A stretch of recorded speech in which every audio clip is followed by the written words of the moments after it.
Em todo o mundo, estamos chegando à trágica marca de 1,5 milhão de pessoas mortas por causa da Covid-19. E apesar das evidências científicas sobre a importância da alimentação saudável, a pandemia criou uma oportunidade de lucro para a indústria de alimentos ultraprocessados.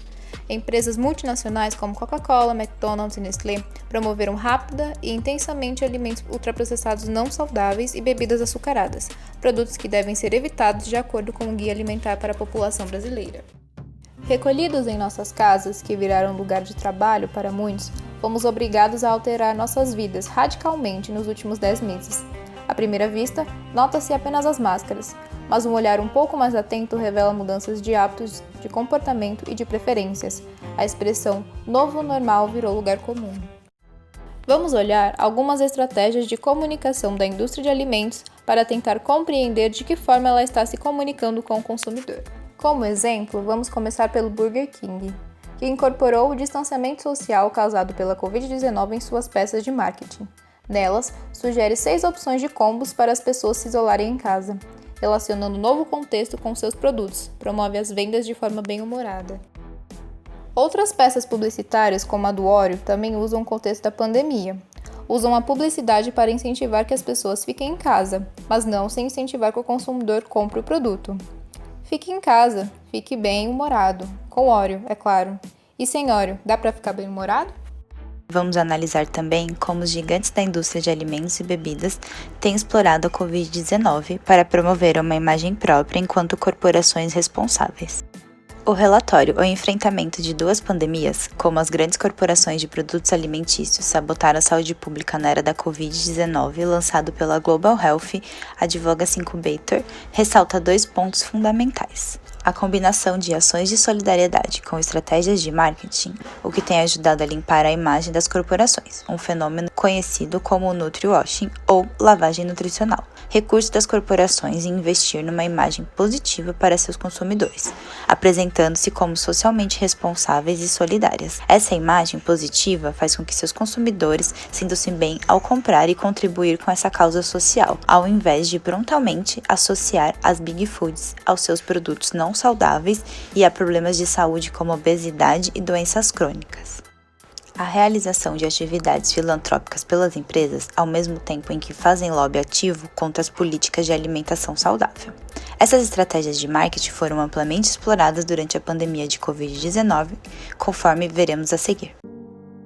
Em abril de 2020, em meio ao caos suscitado pelas restrições impostas pela Covid-19, o governo do estado de São Paulo anunciou o recebimento de 195 toneladas de alimentos doados à população em situação de vulnerabilidade.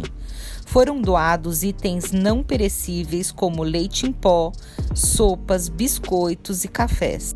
Neste primeiro momento, todo o investimento para estas cestas, que alcança 110 milhões de reais, vem do setor privado. É uma contribuição de dirigentes de empresas brasileiras e internacionais solidários com os que mais precisam neste momento. Durante a coletiva de imprensa, foi dado espaço de fala para o Gustavo Bastos, vice-presidente jurídico e de assuntos públicos da Nestlé Brasil. A Nestlé tem 2 prioridades neste momento: a saúde e o bem-estar de seus colaboradores e o abastecimento regular dos lares brasileiros com alimentos, bebidas e nutrição. Para nós, é muito importante colaborar com as famílias que neste momento enfrentam dificuldades. O público que assiste, em geral, entende que a solidariedade é o que move essas grandes indústrias para tomar tal atitude em um momento de tanta vulnerabilidade social. Mas até que ponto isso é verídico?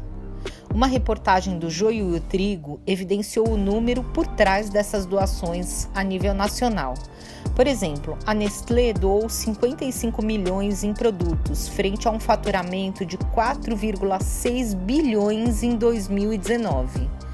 Portanto, é notável que o valor doado por si só é insignificante diante do lucro obtido anualmente por essas grandes multinacionais.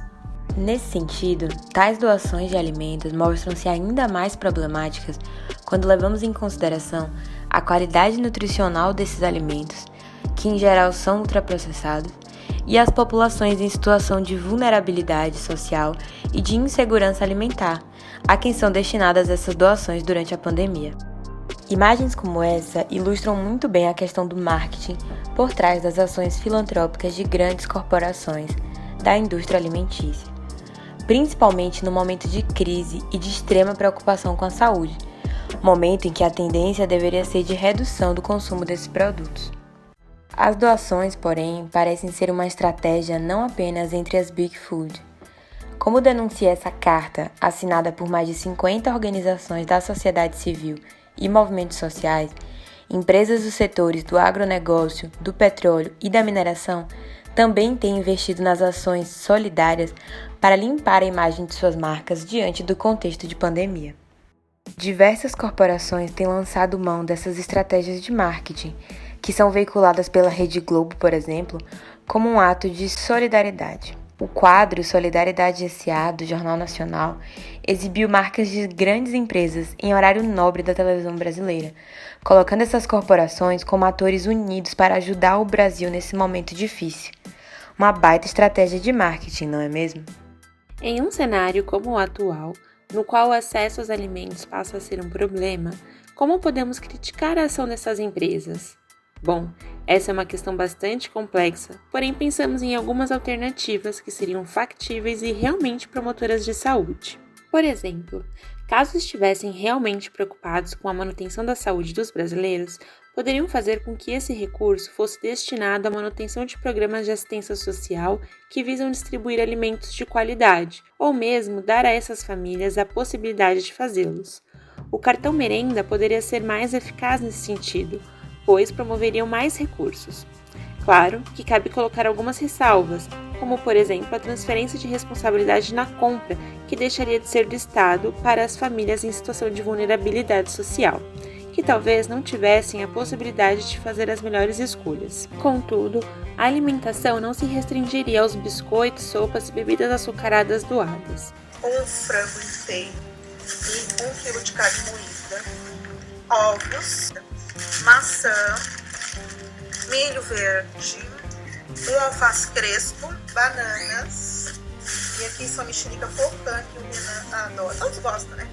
E batata. Outra alternativa seria subsidiar a agricultura familiar para a produção de alimentos que poderiam ser distribuídos posteriormente para as famílias carentes.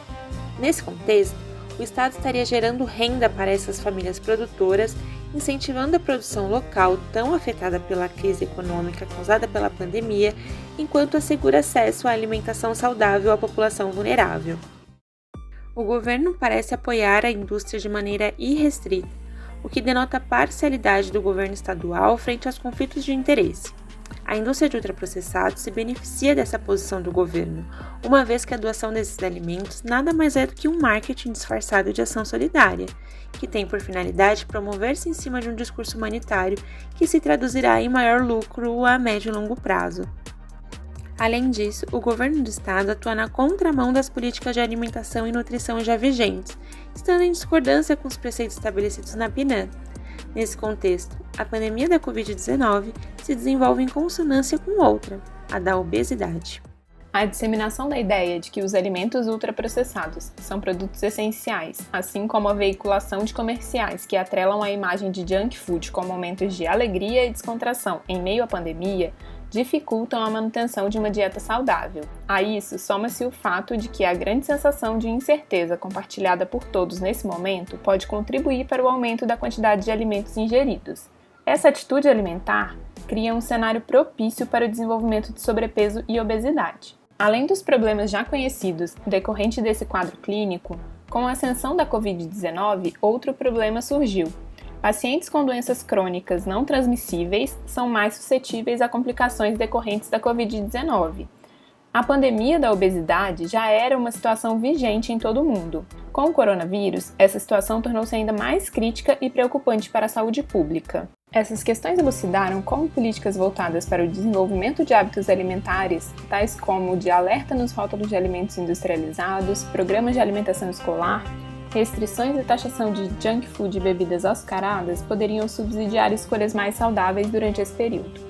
A ausência de pulso do Estado diante da exploração das indústrias impacta também nos seus gastos de saúde frente aos problemas desencadeados pela Covid-19, visto que uma população crescente com obesidade, diabetes, hipertensão, entre outras doenças associadas à alimentação, exige um maior gasto em saúde com serviços de alta complexidade, decorrente das complicações da Covid-19.